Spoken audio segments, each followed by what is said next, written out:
permitir que você passe por um vale se você não estiver preparado para aquele vale.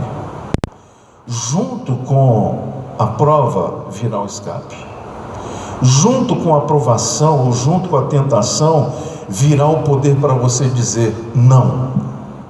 Virá a autoridade para você dizer: para trás de mim, Satanás. Jesus me ergue, segue sim. Jesus me ergue e segue junto a mim. Nós vamos abrir a palavra de Deus na carta aos Efésios, no capítulo 6. Está muito aglomerado aqui. Efésios capítulo 6, versos 1 a 4. Diz assim a palavra do Senhor: Filhos, obedecei a vossos pais no Senhor, porque isto é justo. Honra teu pai e a tua mãe, que é o primeiro mandamento com promessa, para que te vá bem e seja de longa vida sobre a terra. E vós pais, não provoqueis a vossos filhos a ira, mas criai-os na disciplina e na admoestação do Senhor. Capítulo 5, você vai voltar um capítulo 5, versículos 22 a 29.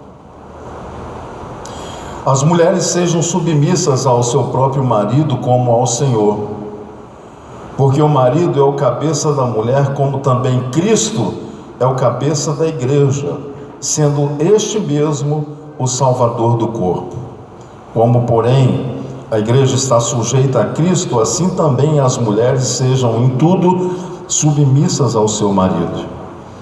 Maridos, amai a vossas mulheres, como também Cristo amou a igreja e assim mesmo se entregou por ela, para que a santificasse, tendo-a purificado por meio da lavagem da água pela palavra, para apresentar a si mesmo igreja gloriosa, sem mácula, nem ruga, nem coisa semelhante, porém santa e sem defeito.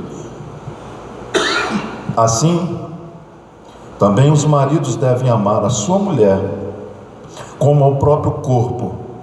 Quem ama a esposa, a si mesmo se ama, porque ninguém jamais odiou a própria carne, antes a alimenta e dela cuida, como também Cristo faz com a igreja. Eu não vou me ater hoje à particularidade desse texto, que nada mais fala do que sobre a importância da família, considerando que foi o Senhor Deus quem planejou a família, considerando que o nosso Deus, Pai, Filho e Espírito Santo em si mesmo é a família. Porque existe tanto investimento contra a família hoje sobre a face da terra. Não é dentro da igreja não, é fora da igreja também. Porque a família é um espelho do céu aqui na terra. Famílias bem estruturadas, sociedade bem estruturada, igreja bem estruturada, nação bem estruturada. Famílias destruídas, o carro segue. Sociedade destruída, empresas destruídas, país destruído, igrejas destruídas. Então nós estamos vivendo um tempo de guerra, tempo terrível, que Satanás tem trabalhado na cabeça do marido, colocando coisas na cabeça dele contra a mulher, colocando coisas na cabeça da mulher contra o marido, colocando sentimentos adversos no coração de um, no coração de outros, para a destruição. Nós temos vivido tempos de guerra, onde os filhos estão perdendo o referencial do que é respeitar-se ou colocar-se debaixo de uma autoridade. Sabe por quê? Especialmente dentro das igrejas está faltando esse tipo de assunto ser tratado.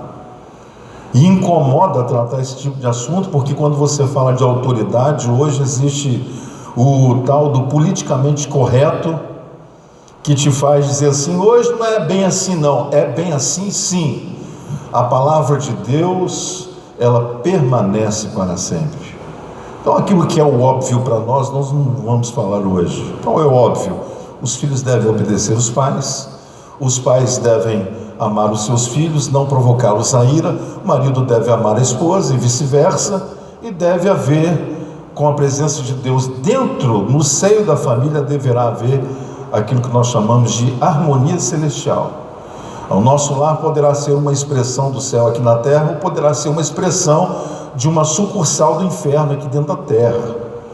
Eu sei que você deve conhecer muita gente, que talvez até se denomine cristão ou cristã, cujo lar é uma balbúrdia, é um lugar onde tem tudo menos paz, onde tem tudo menos alegria e harmonia. Por quê? Porque o Senhor não é Senhor daquele lar.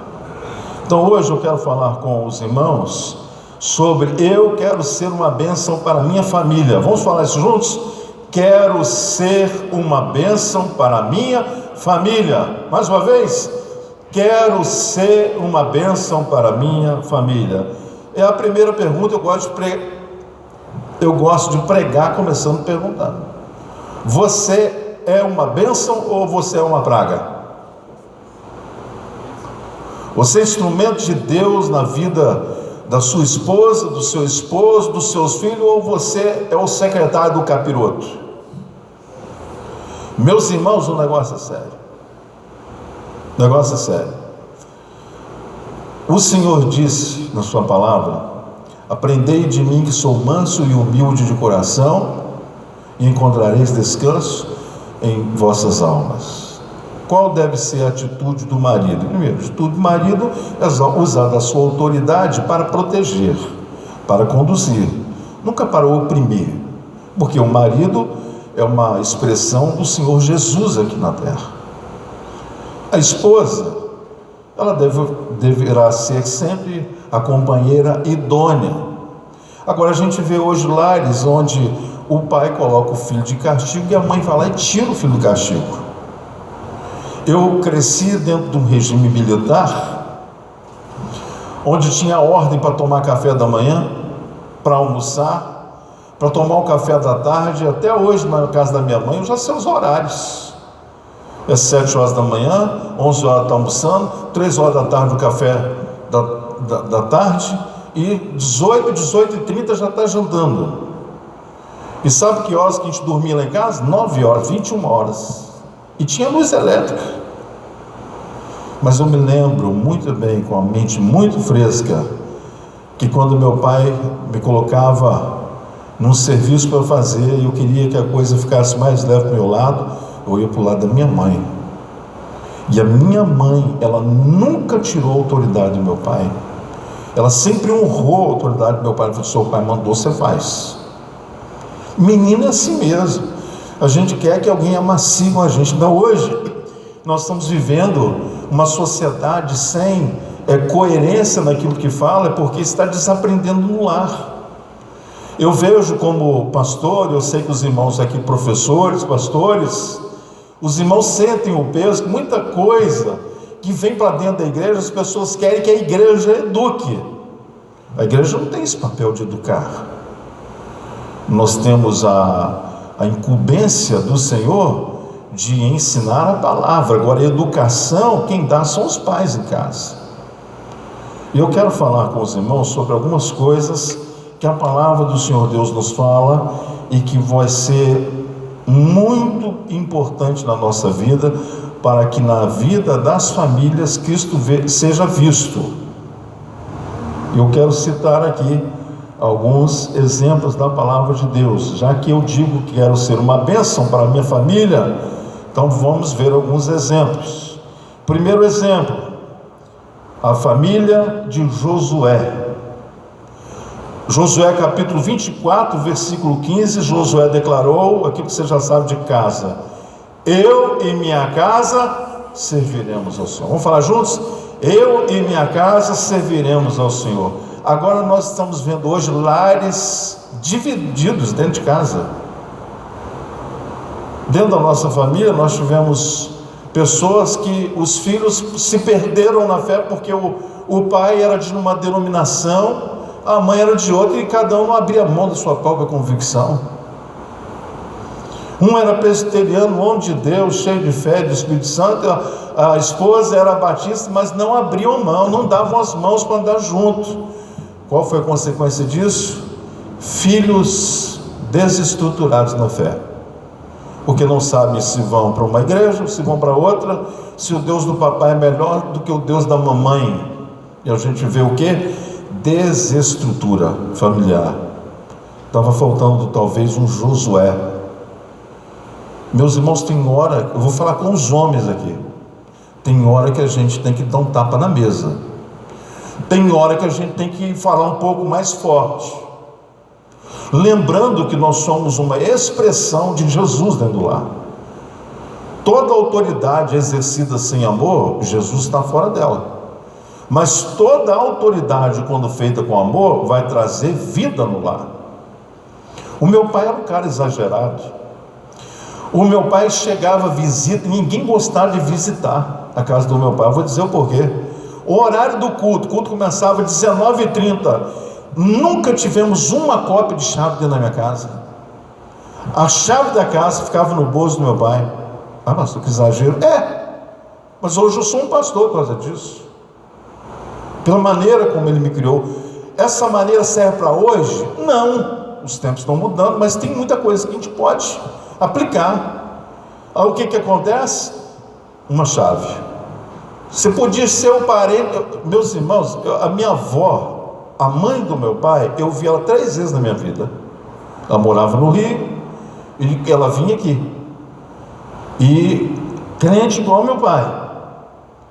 Mas a conversa que corria lá entre meus primos e os meus tios é que eu não quero ir para a casa do Clério não, porque ele é doido.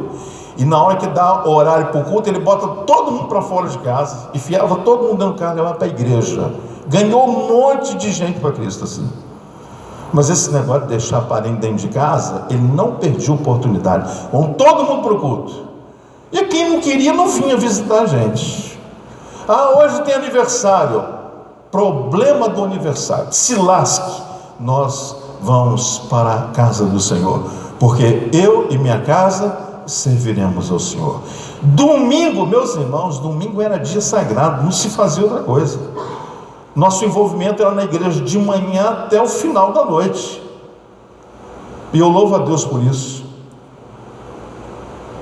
E eu quero, da parte do Senhor, que Jesus está voltando, falar com os irmãos. Se preciso for, erga um pouquinho mais a sua voz e não faça concessões. Um dia fica, outro dia, não vou não. A gente vai largando para lá. 21 anos de igreja aqui, irmãos. Não vou citar o nome porque isso constrange, está gravado. Eu estou cansado de ficar editando isso aqui, tem que cortar. Já estou sem paciência. Vou falar uma coisa com os irmãos aqui. Não, pode deixar tocando. Estarmos debaixo da autoridade é sinônimo de estarmos debaixo da proteção de Deus. O que a Bíblia diz sobre autoridade? Que nenhuma autoridade foi dada se não tiver vindo de onde? De cima. E depois diz que aquele que resiste à autoridade resiste ao próprio Deus. Por que Lúcifer perdeu o seu lugar de habitação? Porque ele resistiu à autoridade. E a autoridade não se apregoa, se exerce. Ou você tem ou não tem, ponto final. Agora tem hora que o filho não entendeu, o outro não entendeu, a outra não entendeu, que você tem que dar uma engrossada, falar um pouquinho mais forte. Por quê? Porque eu e minha casa serviremos ao Senhor. Eu e minha casa serviremos ao Senhor. Esse foi o exemplo de Josué. Segundo exemplo que a palavra de Deus nos dá é sobre o homem chamado Jó. No capítulo 1, versículo 5, diz que decorridos os dias dos seus banquetes, os filhos se juntavam para fazer festa de aniversário, etc. Chamava Jó seus filhos e os santificava. Levantava-se de madrugada e oferecia holocausto, segundo o número de todos eles, pois dizia: meu Deus, talvez os meus filhos tenham pecado contra ti em seu coração, perdoa-os, ó Deus. Ele orava. Então Jó tinha essa preocupação que nós, os pais, devemos ter. Primeiro, devemos ter uma vida exemplar para os filhos, Mas segundo, nós devemos colocar a vida dos nossos filhos no altar do Senhor e dizer: "Ó Senhor, livra meu filho, livra minha filha, Senhor, guarda, acampa os teus anjos." Eu sei que os irmãos têm orado aqui nesse sentido, mas nós não podemos deixar o nosso papel de intercessor pelos filhos. Meus irmãos, debaixo de intercessão a coisa já está difícil. Se a gente desproteger os filhos da oração, nós podemos perder a nossa casa debaixo do nosso nariz. Jesus andava por toda a região da Judéia, Samaria, Cafarnaum, onde foi o lugar onde Jesus fez mais milagres. Mas quando ele passava naquele vilarejo pequeno chamado Betânia, tinha uma família muito querida dele ali: Lázaro, Marta e Maria. A palavra de Deus fala que o senhorio de Cristo estava instalado naquela casa. Muito embora cada um ali tivesse a sua função, o seu papel no corpo, mas Jesus sempre que por ali passava, Jesus ali pousava, Jesus ali ficava. E porque Jesus estava sempre passando ali, o que aconteceu naquele lar? Quando a morte chegou, houve ali um milagre, o milagre da ressurreição. Qual é o milagre que nós precisamos hoje? Todos nós precisamos de milagre em alguma área aqui. Se Jesus estiver dentro do nosso lar, milagres acontecerão. Milagres irão acontecer com uma frequência normal. O que é milagre? Milagre é a interrupção do normal. Milagre é a interrupção das leis que Deus estabeleceu. Milagre é a interrupção daquilo que não se esperava acontecer. E se Jesus tem sido entronizado dentro dos nossos lares, milagres tornarão a acontecer. Não basta só você dizer, como Josué disse: "Eu e minha casa serviremos ao Senhor", se isso for da boca para fora. Se Jesus não tiver na sua vida um trono estabelecido, onde você o cultua, adora, reverencia e respeita de todo o seu coração. No dia que a morte chegou na casa de Lázaro, eles experimentaram um milagre de grande impossibilidade. Por quê? Porque Jesus era querido naquele lugar. Os milagres irão acontecer no nosso lar, se de todo o nosso coração Jesus sentir-se querido. Meus irmãos, você sabe que a atmosfera do milagre, ela não se faz presente em qualquer lugar. Existem lugares que não acontecem milagres. Por conta de quê? Primeiro, incredulidade. Segundo, pecado. A Bíblia diz que Deus não atende a pecadores. Deus não ouve oração de pecadores. A palavra de Deus diz que quando Jesus ia operar algum grande milagre, Ele não chamava os 12, Ele chamava aqueles que estavam mais perto dele, que era Pedro, Tiago e João. Era uma pequena plateia. Sabe por quê? Precisava haver concordância naquela família. Uma família onde não há concordância, milagres não acontecerão. Mas quando são todos no mesmo sentimento, numa mesma fala, num mesmo propósito, os milagres acontecem. Uma casa submetida contra si mesmo, a palavra de Deus nos diz que ela não subsistirá. Se sua casa estiver dividida, você se torna um perdedor, a sua mulher se torna uma perdedora, seu marido se torna um perdedor, seus filhos serão perdedores. Meus irmãos, nós crescemos numa rua aqui em Santo Inês, e havia na rua uma família de muitos filhos, mas muito pobres, pessoas maravilhosas. Crescemos juntos na rua, mas eles não tinham o Senhor. E um dia o meu amigo passou e me viu, eu ainda júnior, tocando o meu violão que eu havia ganho do meu pai. Ele falou assim: "Uai, você toca?" Eu falei: "Estou aprendendo." "Você me ensina?"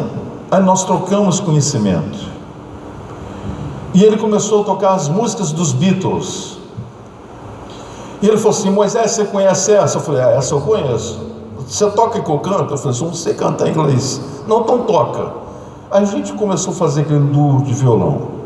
Ele me perguntou: onde é que você aprendeu a tocar e cantar assim? Eu falei: foi louvando ao Senhor, na igreja, ali em Boa Vista. Ah, é? É. Aí ele foi na igreja comigo uma vez. Depois alguém mais próximo dentro da casa dele levou esse amigo meu, o nome dele é Isaías. Já há anos que eu não vejo. E depois que Jesus entrou naquela casa, aquela casinha que era pobrezinha, que não tinha mal estrutura para se manter de pé, ela começou a tomar uma outra forma. Eles construíram um prédio para todo mundo naquele lugar morar. Por quê? Porque Jesus entrou em casa.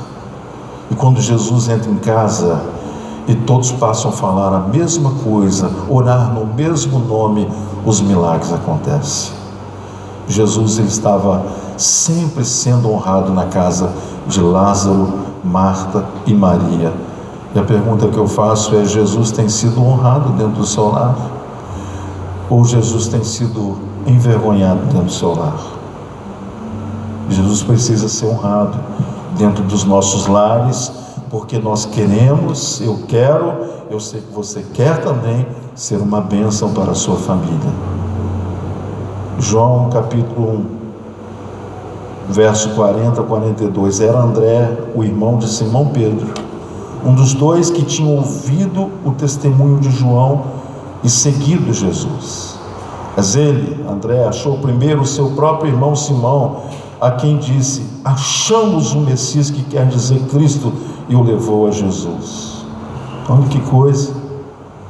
André, irmão de Simão Pedro, depois que ele encontra Jesus, ele corre até a sua casa e fala para Simão Pedro: olha, você não sabe o que aconteceu, nós encontramos o Cristo, encontramos o Messias. E Jesus entrou naquele lar. Um lar que quer servir a Deus, ele anuncia a presença de Jesus. Um lar que quer ser uma bênção na vida dos seus, é um lar que levanta alto a bandeira do Evangelho. Nós temos aqui hoje juniores, adolescentes. Vou falar uma coisa para vocês aqui. Nossa oração aqui dos irmãos é que vocês se tornem apaixonados por Jesus. Eu nunca na minha vida, irmãos, pensei em desviar, nunca. Já desejei morrer, já desejei fazer um monte de bobagem, desviar do meu Jesus, nunca. Sabe por quê? Porque na idade de vocês aqui, os pequenininhos aqui, eu estava com os meus pais dentro da igreja do Senhor, e o Senhor foi glorificado com isso. Então eu vou falar com os irmãos, mas vocês que são pais aqui, meus irmãos, mesmo que filhos torçam o nariz sendo contrariados, deixa eles ficarem chateados um pouquinho, mas você vai ter a alegria de ver eles bem sucedidos lá na frente. E o melhor, eles vão para o céu com você, vão para o céu com você. Então, quando André ouve e tem um encontro com Jesus, ele leva Jesus para a sua família, e Simão Pedro foi alcançado. Outro exemplo que a palavra do Senhor Deus nos dá foi sobre a Lídia, aquela vendedora de púrpura. Ela e sua família toda se converteram, Atos 16:15. Depois de ser batizada, ela e toda a sua casa nos rogou, dizendo: se julgais que eu sou fiel ao Senhor, entrai em minha casa e aí ficai. E nos constrangiu a isso. Uma mulher. Hoje nós temos um público mais feminino dentro das igrejas do que o público masculino. Eu já vivi no começo da igreja período de desespero, que só dava mulher, não tinha homem. E quando começamos a orar, direcionando, pedindo para que Deus enviasse mais homens para nos ajudar, o Senhor Jesus começou a salvar os maridos daquelas mulheres que vinham para o culto de oração. Agora nós estamos voltando a orar: Senhor, nós queremos mais homens de Deus aqui. Senhor, envia. E o Senhor começou a enviar. De maneira especial e particular, eu tenho orado a Deus: Senhor, nós precisamos de homens valorosos. Nós temos muitas mulheres valorosas e poucos irmãos valorosos aqui. Sabe por quê? Não porque tem alguém que não é valoroso, não. Todos os que estão são valorosos, mas somos poucos. Nós precisamos de mais homens aqui. Então estamos orando porque queremos uma igreja forte, uma igreja que agrade ao Senhor. E diz então que Lídia era uma mulher sensível à voz do Espírito.